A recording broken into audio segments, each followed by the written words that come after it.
মন্দিরে গিয়ে ভগবানের চরণে কাঁদে। যে মন্দির, সেই মন্দিরের নাম মাধব মন্দির। ভগবানের একটা নাম কি? মাধব। মাধব 11 বছর বিবাহের সময় অতিক্রম করলাম, একদিনও মা ডাক শোনার সৌভাগ্য হলো না। তাতেও আমি তোমার কাছে অভিযোগ জানাইনি, কারণ আমি জানি মানুষ তার প্রারব্ধ কর্ম অনুযায়ী দুঃখ পেয়ে থাকে। যদি কোনোদিন তুমি আমাকে মা ডাক শোনার সৌভাগ্য দান করো, তোমার কাছে আমার একটাই প্রার্থনা, আমি যেন কৃষ্ণ ভক্তের মা হতে পারি। প্রার্থনাটা দেখুন, আমরা কি প্রার্থনা করি ভগবানের কাছে? আমার শরীরটা যেন ভালো থাকে, আমার মেয়েটার যেন ভালো জায়গায় বিয়ে হয়। ভগবানের মন্দিরে এসে 1 কোটি টাকার ভিক্ষা চাইছি, আর মানিব্যাগ খুলে সবচেয়ে খুচরো পয়সা আছে কিনা দেখছি, তারপর দান বাক্সে দিয়ে যাচ্ছি যে 5 টাকা তোকে ঘুষ দিলাম, আমার এইগুলো করে দে তুই। এগুলো ভালোবাসা নয়, এটা হলো লেনদেন। এটা ভালোবাসা নয়, এটা প্রীতি নয়। এই জগতে যারা মানত করে ওরা সবচেয়ে বড্ড মূর্খ। মানত বুঝো মায়েরা, মানসিক, ওরা সবচেয়ে মূর্খ। কারণ এই পৃথিবীতে কিচ্ছু আমরা নিয়ে আসি নাই। ভগবানের জিনিস ভগবানকে দেব, আবার তাকে মানত করছো কেন? যে আমার ছেলে যদি গোল্ডেন প্লাস পায়, মা কালী তোমাকে একটা বিশাল করে ভোগ দেব। হে গোবিন্দ, আমি তোমাকে 10 কেজি বাতাসা দেব আমার ছেলে যদি গোল্ডেন প্লাস। এবার ছেলে সারাক্ষণ মেসেঞ্জার, হোয়াটসঅ্যাপ, ইমোতে চ্যাট করছে, আর হ্যালো হ্যালো বলতে বলতে ওই পাশের মাতাজি পালঙ্ক থেকে হেলে পড়ে গেল নিচে, হ্যালো বলা শেষ হলো না। সে কি করে গোল্ডেন পাবে? ছেলে গোল্ডেনও পেল না, মা কালীর কপালে চাল গলাও জুটলো না। ছেলে গোল্ডেনও পেল না, গোবিন্দের কপালে বাতাসাও জুটলো না। গোবিন্দ আমার আপনার মতো পুষ্কুর নাকি? এটা মানত যারা করে ওরা সবচেয়ে বড় গণ্ড মূর্খ। ওরা ভগবানকে লোভ দেখায়, ওরা লেনদেন করে। যেমন 1 কেজি লবণ দাও, টাকা দেবো, টাকা নাই, লবণও নাই। এই পৃথিবীতে আমি তুমি ল্যাংটা এসেছি, ল্যাংটা। লজ্জা নিবারণের কাপড় নিয়ে আসি নাই, ল্যাংটা যাব। ভগবানের জিনিস ভগবানকে দেব, আবার তাকে লোভ দেখাচ্ছি। ভগবান কি আমার মনের কথা জানে না? তাকে বলতে হবে কেন? মনে করো তোমার 3 সন্তান, একটা কথা বলতে পারে না। দুর্গাপূজার মার্কেটে যাবে তুমি বসুন্ধরা, তোমার ছেলে বলে উঠলো, ও মা আমার জন্য এরকম পাঞ্জাবি আনবে। মেয়েটা বলে উঠলো, ও মা আমার জন্য স্কার্ট আনবে। আরেকটা ছেলে তোমার দিকে তাকিয়ে আছে কেবল। বুকে হাত দিয়ে বলো তো, বসুন্ধরায় যখন মার্কেট করতে যাবে, কার জিনিসটা আগে কিনবে? কার কথা আগে মনে হবে? যে সন্তানটা তোমায় কিছু বলতে পারে নাই। ভগবান হলেন ভাবগ্রাহী জনার্দন, অন্তর্যামী। তিনি আমার অন্তরের কথা জানেন। তাকে প্রণাম দিয়ে কেবল বলবে, গোবিন্দ তুমি তো সব জানো, তোমাকে জানানোর কি আছে? তোমার সংসার তুমি রক্ষা করো। তোমার সন্তান পরীক্ষায় যাচ্ছে, সেই পরীক্ষা তুমি দাও, দেখবে জীবন ধন্য হয়ে যাবে। মারে 2টা অনুরোধ রাখছি। আজ থেকে যদি কেউ জিজ্ঞেস করে তোমাকে সন্তান কজন, বলবে আমার নয়, গোবিন্দের দান। 1 ছেলে 1 মেয়ে, 2 ছেলে 1 মেয়ে, যতই সন্তান পরিচয় দাও, আগে কি বলবে? গোবিন্দের দান। তাতেই গোবিন্দ সন্তুষ্ট। বলবে দেখো আমার প্রতি কৃতজ্ঞতা জ্ঞাপন করেছি। বুকে হাত দিয়ে বলুন তো, সবসময় আমরা বলি, ভুলে যাই। ভগবান তখন কষ্ট পান, রে আমি সবকিছু তোকে দিলাম, হ্যাঁ আমার প্রতি কৃতজ্ঞতা জ্ঞাপন করলি না। ভাবুন তো, আপনি কাউকে সহযোগিতা করলেন, সেই ব্যক্তিটা আপনার প্রতি কৃতজ্ঞতা জ্ঞাপন করছে না, আপনি তাকে দ্বিতীয়বার সহযোগিতা করবেন? তৃতীয়বার করবেন? কিন্তু অকৃতজ্ঞ, তোকে কি সহযোগিতা করব? গোবিন্দ বলবেন, সকল কিছু আমি তোকে দিলাম, তুই আমার প্রতি কৃতজ্ঞতা জ্ঞাপন করলি না। প্রথম যে শিক্ষাটা আজ নিয়ে যাব, সন্তান কজন কেউ জানতে চাইলে বলবে আমার নয়, গোবিন্দের দান। তারপর পরিচয় দেবে। যদি কেউ জিজ্ঞেস করে তোমার পরিবারের সদস্য কজন, ভগবানকেও তোমার ঘরের একজন সদস্য বলে গ্রহণ করো। যদি 5 জন সদস্য হয়, বলো আমার পরিবারের 6 জন সদস্য, গোবিন্দ আমার একজন। পরিবারের মাঝে যদি একটা যন্ত্রণার সময় আসে, বিপদ আসে, পরিবারের সকল সদস্য চিন্তা করে কিনা, ক্ষমা করে কিনা, বিপদ কাটানোর চেষ্টা করে কিনা। তুমি যখন গোবিন্দকেও সদস্য গ্রহণ করবে, ওই বিপদটা কাটানোর জন্য গোবিন্দরও তখন চিন্তা থাকবে, পরে আমিও তো ওই পরিবারের সদস্য, এই পরিবারটা তো আমার। ভগবানকে কেবল আসনে বসিয়ে মা একটু ঘন্টা নাড়ার নাম ভক্তি নয়, একটু শঙ্খ বাজানোর নাম ভক্তি নয়। ভক্তিটা হলো কতটা তাকে হৃদয়ে দিয়ে, কতটা তাকে প্রেম অঞ্জলি নিবেদন করতে পারলে, এরই নাম ভক্তি। প্রতিদিন চাল কলা চিনি মিষ্টি বাতাসা আর একটু ফল গোবিন্দকে দেই। আমরা 4টা-5টা আইটেম খাই। মুখে বলো, হাত দিয়ে বলুন তো, তোমার পেট থেকে যে ছেলে বের হলো, 1 সপ্তাহ যদি চিনি মিষ্টি বাতাসা আর ফল দেও, ঘরে থাকবে না রেস্টুরেন্টে গিয়ে খাবে? তাহলে এই বছরের পর বছর তোমার ঘরে ঠাকুর চিনি মিষ্টি বাতাসা ফল খেয়ে কি করে আছে? থাকতেই পারে না। তোমার গরমে যদি এসির প্রয়োজন হয়, ফ্যানের প্রয়োজন হয়, যেদিন তোমার মনে ওই চিন্তাটা জাগবে আমার গোবিন্দেরও গরম লাগছে, যেদিন তোমার মনে এই চিন্তাটা আসবে আজকে থেকে সত্য প্রবাহ আমার ঠান্ডা লাগছে, আমার গোপালেরও ঠান্ডা লাগছে, আমার গোবিন্দেরও ঠান্ডা লাগছে, তার জন্য একটা গরম পোশাক দরকার, বুঝবে ভগবানের সঙ্গে তোমার সম্পর্ক স্থাপন হয়ে গেছে। মারে প্রেম ছাড়া ভগবানকে কোনোদিন পাওয়া যায় না। 56 ব্যঞ্জন রন্ধন করে দিলেই ভগবান খাবেন, তা শাস্ত্র বলে না। কতটা হৃদয়ের প্রেম আর ভক্তি তাকে মাখিয়ে দিলে।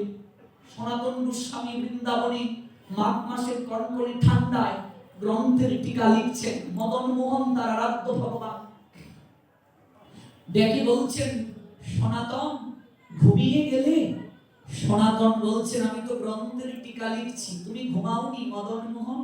ভগবান বললেন, সনাতন কি করে ঘুমাবো? ওরে আমার ভক্ত এই কনকনে ঠান্ডার মাঝে জেগে আছে, আমি ঘুমাই কি করে? সনাতন তোকে একটা কথা বলি, তুই প্রতিদিন আমাকে আঠার দলা সেকে দেস, সঙ্গে একটু লবণ দিতে পারিস না? আমি লবণ ব্যতীত আঠা কি করে খাইবে? মারে আমাদের ঘরেও তো ঠাকুর আছেন, বিগ্রহ বা চিত্রপট, কোনদিন কি এমন স্বপ্নেও তুমি পেয়েছো ভগবান তুমি বলছে? কোনদিন কি স্বপ্নে গুরু বৈষ্ণব দর্শন করেছো, ধাম তীর্থ দর্শন করেছো? যদি করে থাকো বুঝবে সামনে তোমার সুদিন আছে। এটা কি যুগনিদ্রা বলে। এই জন্য ঘুমানোর আগে বালিশটায় প্রণাম দিতে হয়, ওম নমঃ পদ্মনাভায় নমঃ। একটু 2 মিনিট হরিনাম করে ঘুমিয়ে যাও। যদি ঘুমের ঘুরে মরেও থাকো, এই যে হরিনাম করে বিছানাটা বন্ধন করে প্রণাম দিয়ে ঘুমালে, তোমার আত্মাকে যমদূতেরাও নেওয়ার সাহস পাবে না। সনাতন বলে উঠল, বুঝেছি তোমার পঞ্চব্যঞ্জন খাওয়ার স্বাদ জেগেছে। পাশেই তো রাজার বাড়ি আছে, অট্টালিকা আছে, যাও ওই জায়গায়, সেখানে 56 ভোগ হয়, যাও। আমার মতো কাঙ্গালের কুঠিরে আছো কেন, তাল পাতার কুঠিরে? ভগবান বিগ্রহ থেকে বলছেন, সনাতন আমি কোনোদিন তোর কাছে আর লবণ চাইব না। ওরে আমি লবণ ছাড়া খেতে পারবো, কিন্তু আমি তোকে ছাড়া থাকতে পারবো না। আমি যে তোকে কোনো ভালোবাসি রে সনাতন। ওরে রাজার বাড়ি, রাজ অট্টালিকা আছে রে, কিন্তু আমি রাজ অট্টালিকায় থাকি না, রাজ সিংহাসনেও থাকি না, আমি ভক্তের হৃদয়ে সিংহাসনে অবস্থান করি।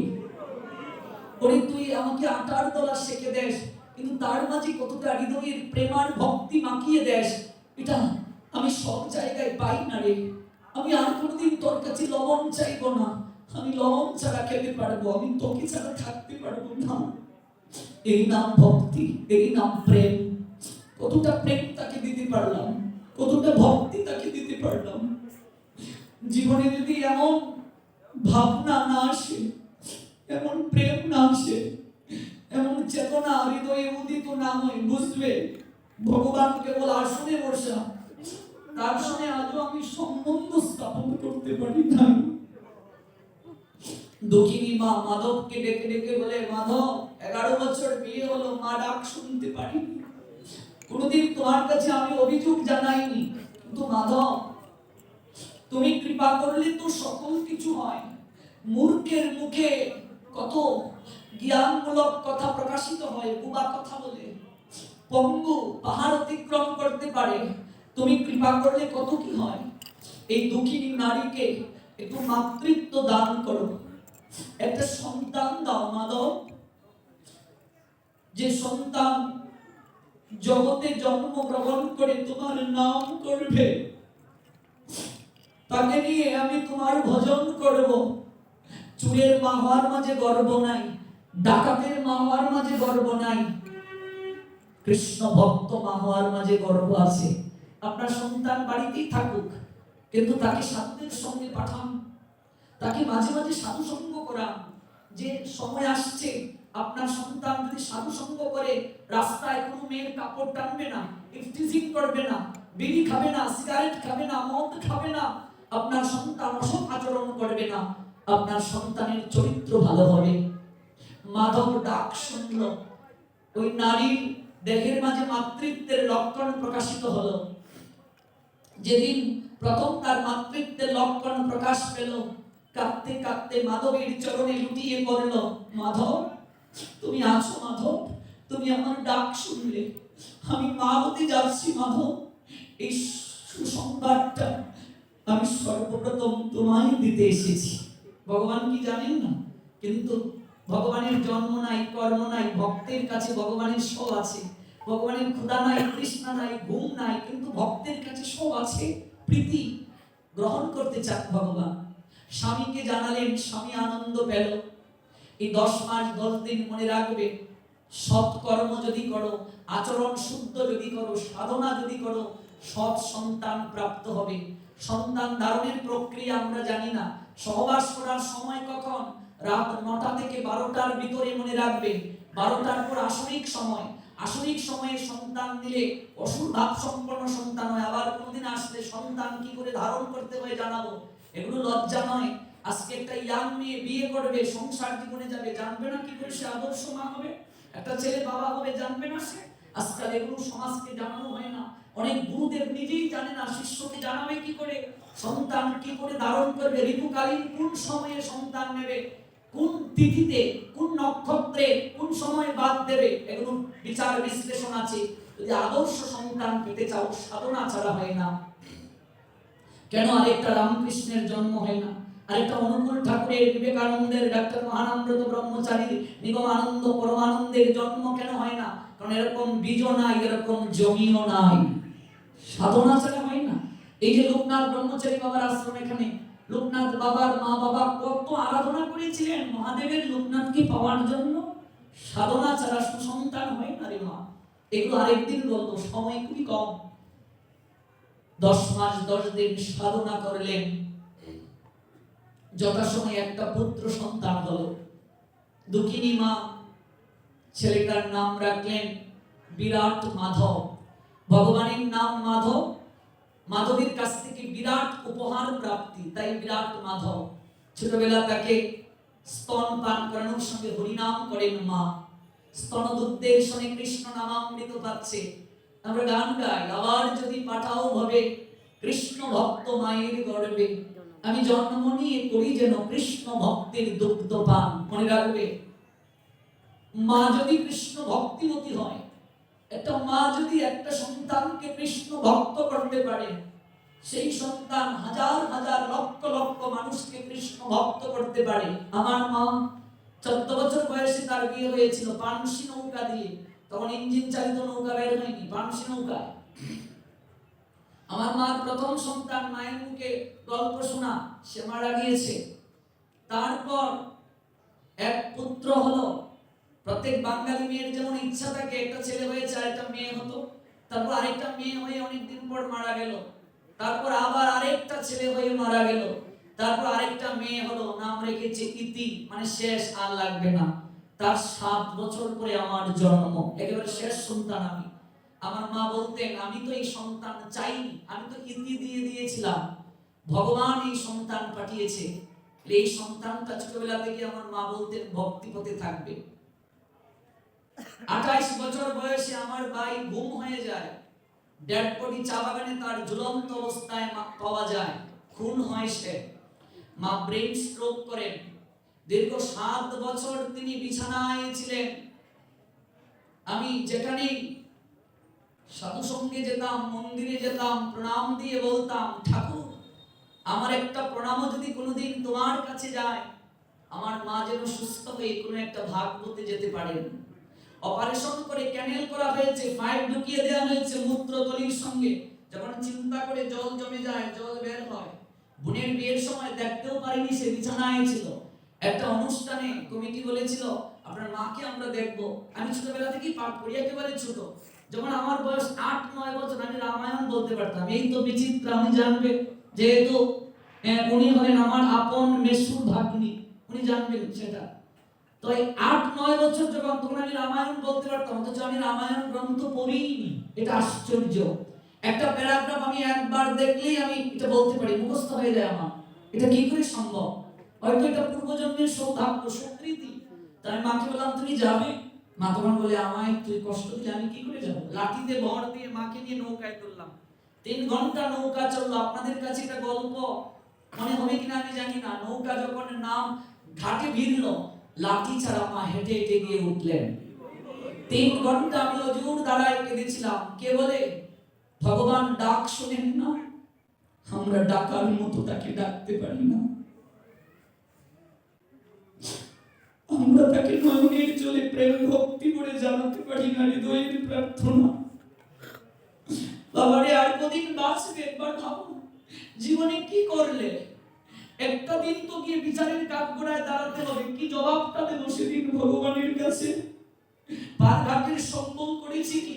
শরীরে একটা ব্যাধি হলে, ব্যাংকে যদি টাকাও থাকে, মনের মাঝে শক্তি থাকে যে অন্তত উন্নত বিশ্বে নিয়ে চিকিৎসা করাতে পারবো, এই হৃদয় ব্যাংকে যার যত নামের কড়ি জমা থাকবে, ভবের গাতে তার তত ভয় থাকবে না বাবা।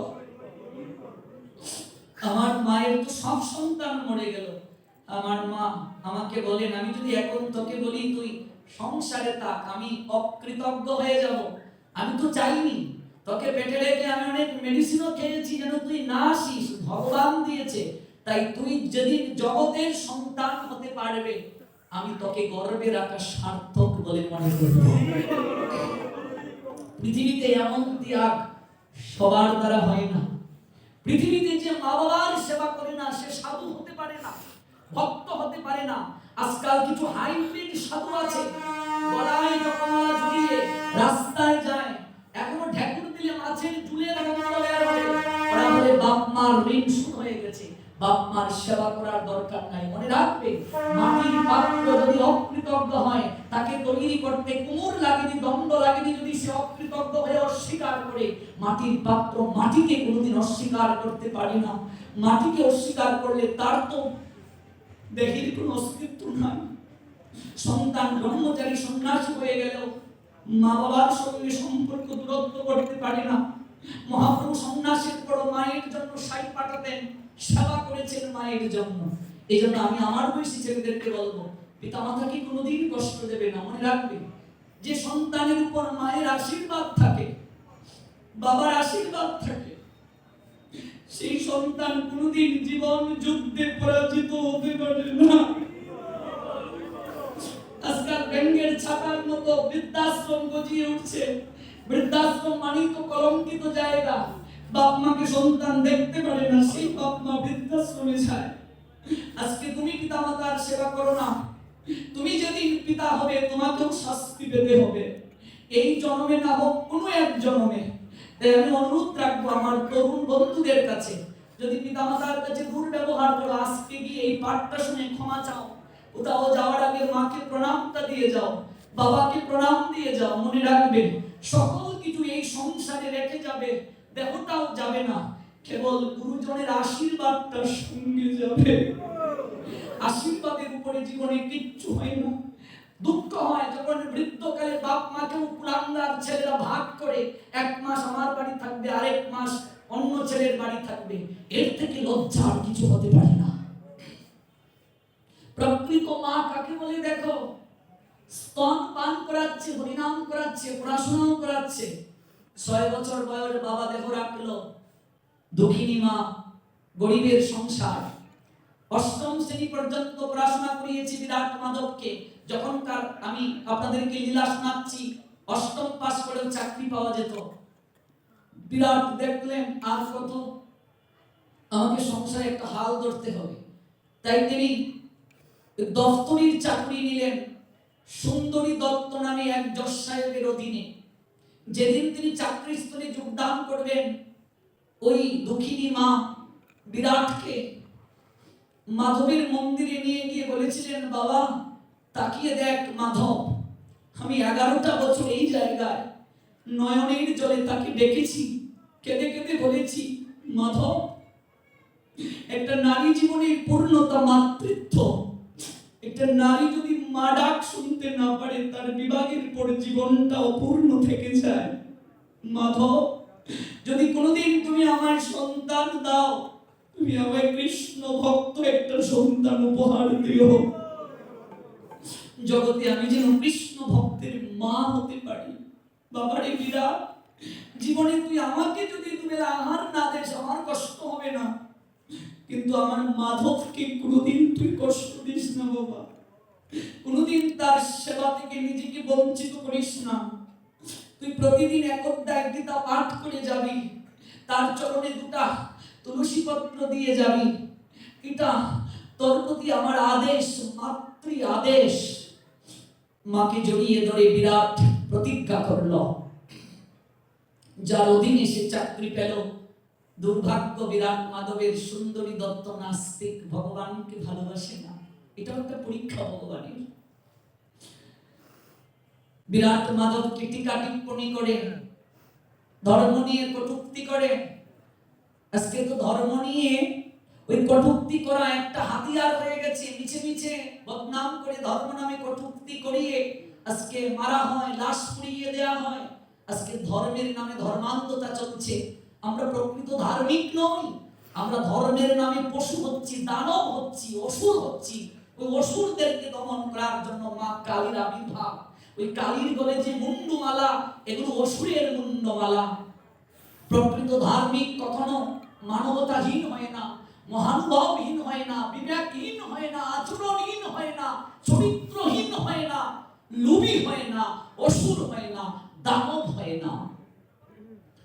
জজ সাহেব অনেক কটূক্তি করেন, বিরাট কিছু বলেন। মাধবের চরণে এসে প্রণাম দেয়, নয়নের জল দেয়।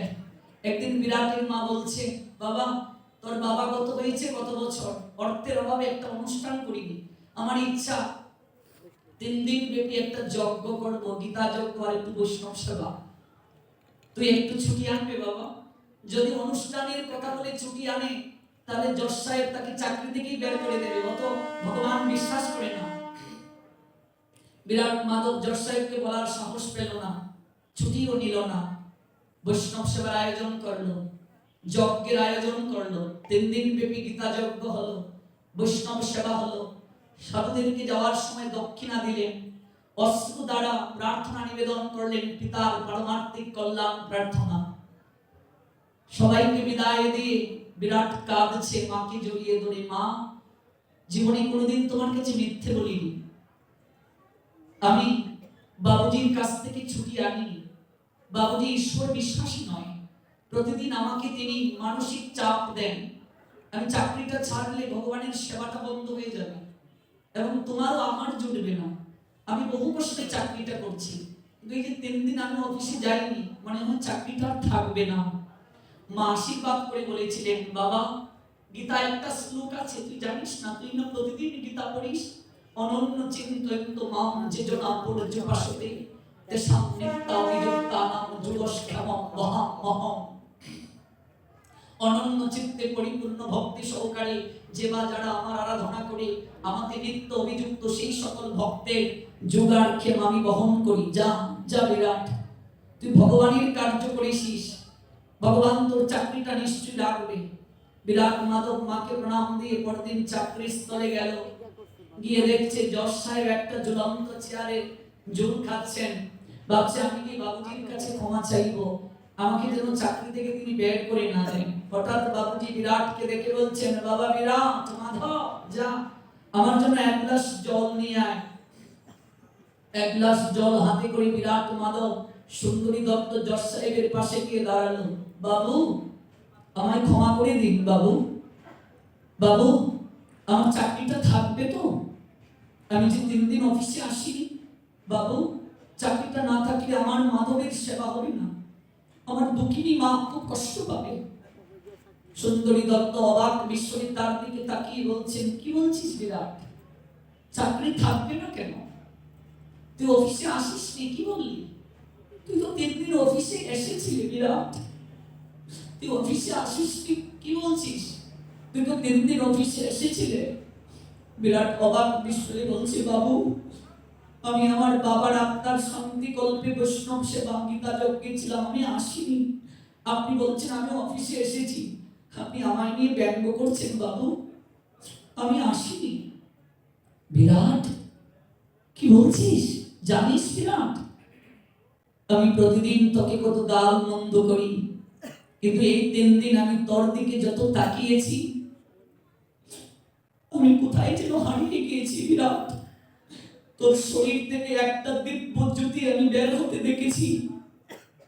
আমি যতবার তোর দিকে তাকিয়েছিলাম মনে হয়েছে তুই আমার কত কালের চেনা, কত কাল ধরে আমি এই চন্দ্রবদনটা দর্শন করার জন্য অপেক্ষা করেছি বাবা বিরাট।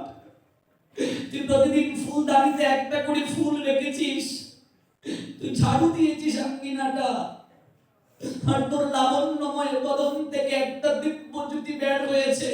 ওর মন চেয়েছিল তোকে আমি একটু আলিঙ্গন করব, আমি সাহস পাইনি বিরাট, আমি সাহস পাইনি।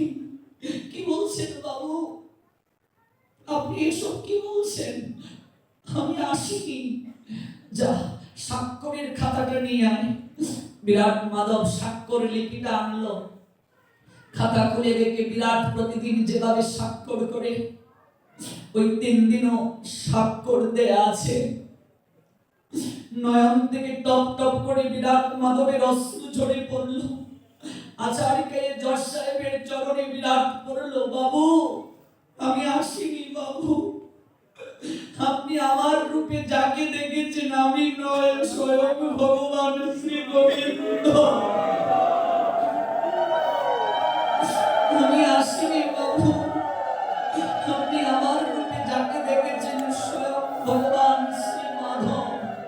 আপনার জীবন ধন্য বাবু, আপনার এই দুটো চোখ ধন্য বাবু, আপনি যাকে দর্শন করলেন তিনি গোবিন্দ। আপনাকে একটা প্রণাম দিচ্ছি বাবু, আপনাকে প্রণাম। বিরাট কাঁদতে কাঁদতে বাড়ি চলে গেল। মাকে গিয়ে সাষ্টাঙ্গে প্রণাম দিয়ে বলল, মা, ও মা, তোমার এই অপদার্থ ছেলেটার জন্য তোমার মাধব 3 দিন চাকরির কাজ করেছে মা। যে জীবন পেয়েছি আমরা ভগবানের চাকর হওয়ার জন্য, তোমার এই অপদার্থ পাপী ছেলেটার জন্য তোমার মাধব 3 দিন চাকরির কাজ করে গেছে মা। তোমার মাধব দফতরির কাজ করেছে 3 দিন। কাঁদতে কাঁদতে বিরাটের মা বিরাটকে বুকে জড়িয়ে ধরলেন। সন্ধ্যাবেলা একটা কোমল স্বর বিরাট মাধবের কর্ণে এলো, বাবা বিরাট।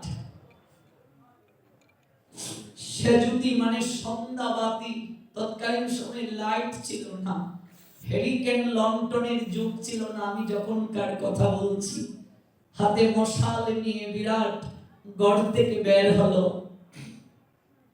তাকিয়ে দেখে জজ সাহেব। বাবু আপনি?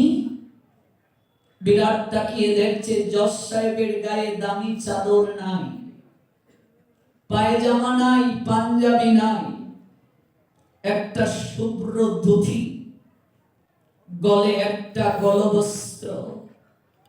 বাবু আপনি ঠিকানা কি করে পেলেন? আর আপনার এই পোশাক কেন? করজোড়ে জজ সাহেব সুন্দরী দত্ত বলছেন, বিরাট সারাটা জীবন আমি বিচারকের চেয়ারে বসে পাপ পুণ্যের বিচার করেছি রে, অপরাধীকে শাস্তি দিয়েছি রে বাবা। তুই আসার পর আমি একটু শান্তি পাইনি। কে জানি আমায় বলছে, ওরে জজ সাহেব, সারা জীবন অপরের বিচার করলে, কিন্তু একটিবার নিজের জীবনের হিসাবটা করেছো তুমি? জীবনে তুমি কি করলে?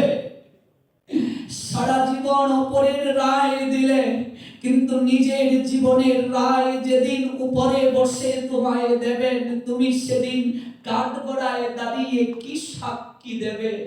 ওরে, যে ভগবান আমার চাকর হয়ে 3 দিন আমার সেবা করে গেল রে বিরাট, আমি তার তো একটা দিনও সেবা করতে পারিনি রে।